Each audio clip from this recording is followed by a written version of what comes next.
Good afternoon. My name is Haejun, and I'm here as a spokesperson for Mr. Bei, the founder and the CEO of Instapay. So today I'm going to talk about the regional payment and Instacoin strategy in Korea.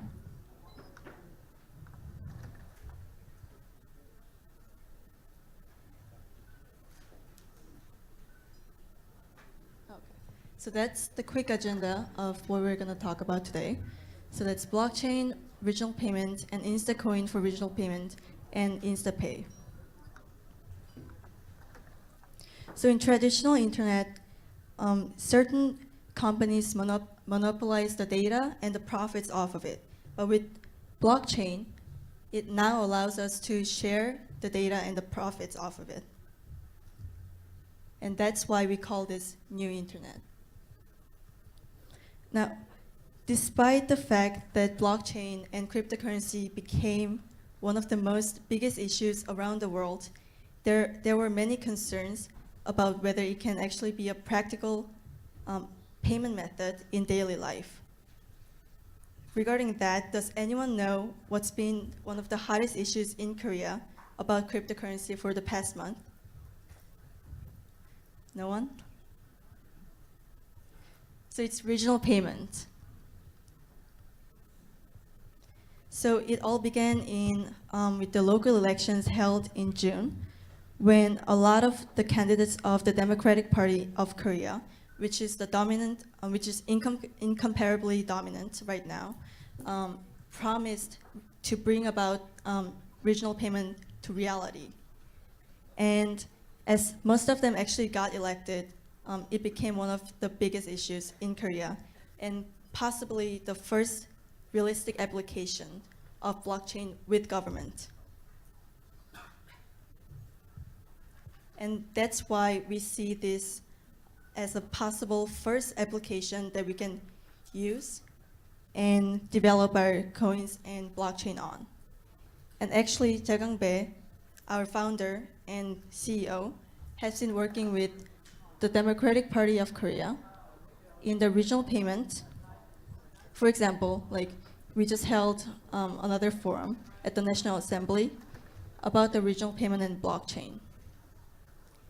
He's also working with the government in legislation on blockchain and cryptocurrency, as he's the chairman of the Korea Committee for Blockchain, Cryptocurrency, and Innovation, and Korea FinTech Research Institute.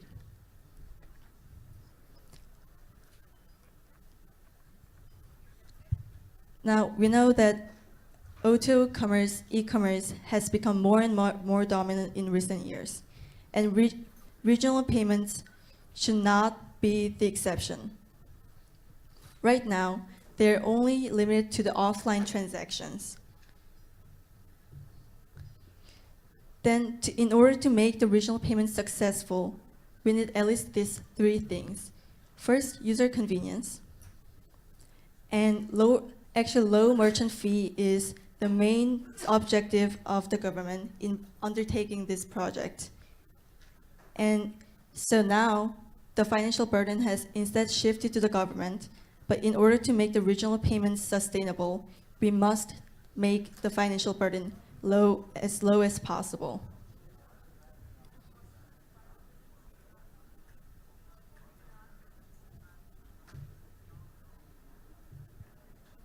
And going into specifics, we've set out the 3 no's and 3 yeses.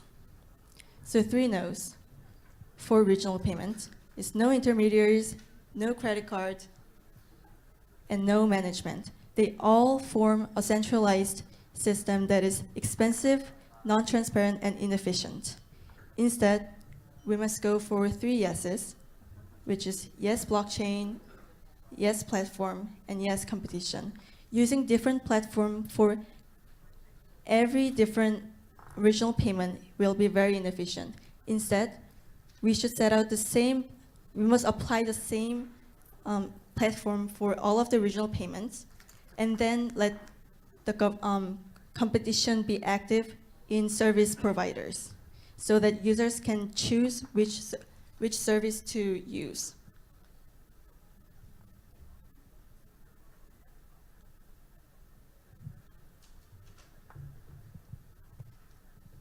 So away from the local government, the current local government system that's centralized and expensive with third-party intermediaries, we should go for decentralized and inexpensive system.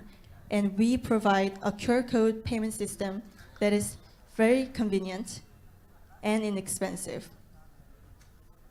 And you might be thinking that maybe we're copying like WeChat and Alipay, but we actually have the world's first QR code, patented QR code-based mobile payment system that was registered in 2007. It's just that we haven't provided any service yet, which is to come soon. And so looking into the features of different region payments. So Seoul payment currently, which probably will be the biggest, is at the electronic and virtual currency, despite the fact that most of them are limited to offline transactions. However, the mayor of Seoul City has announced that he's looking forward towards cryptocurrency to use it for the regional payment. And that's a very good sign for us. And Seongnam payment is a physical gift cards that are 100% used in offline transactions, which is very expensive. And for example, over 10% of the total of $7 million worth of gift cards that they produce come from the costs and expenses of producing and processing the gift cards. And that's a huge amount of money, and that is not sustainable. And that's why we provide the new solution.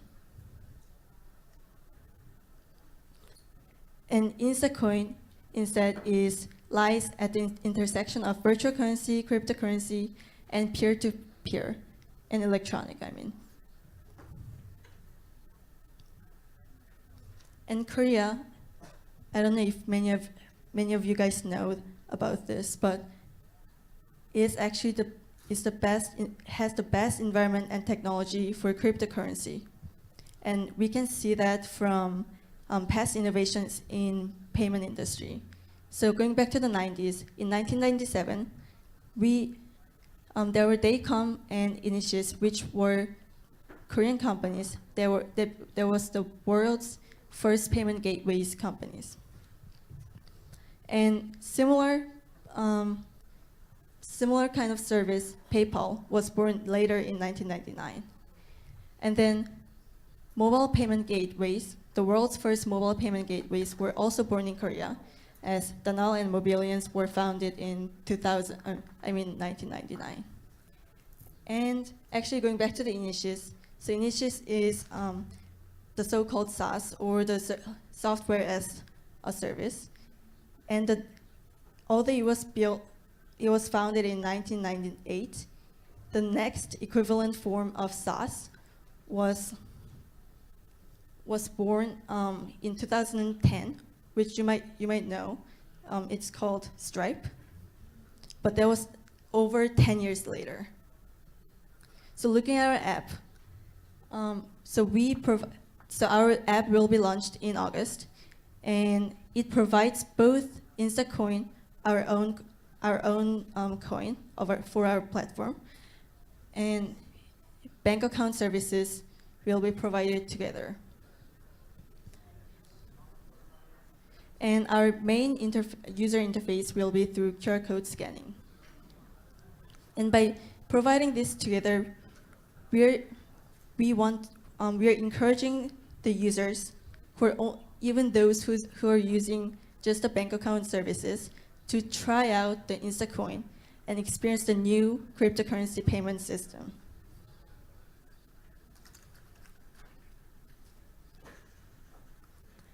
So we are going into the technology.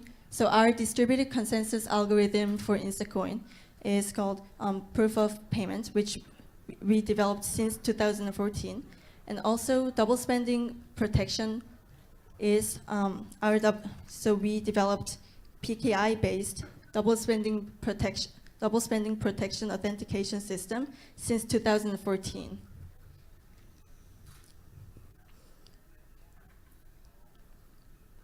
And because we started off as a mobile payment system and not just a simply coin issuance company, as many others, we can use the payment system and integrate it into many different platform applications. So for O2O Commerce, we are the only payment company in Korea that can offer a cash-based payments because we integrated all of the 16 Korean banks to our payment system. And then we also have, for Giro payments, we also have the patented MBPP payment system with all of the Giro issuance entities in Korea, such as National Tax Service or Korean National Police Agency.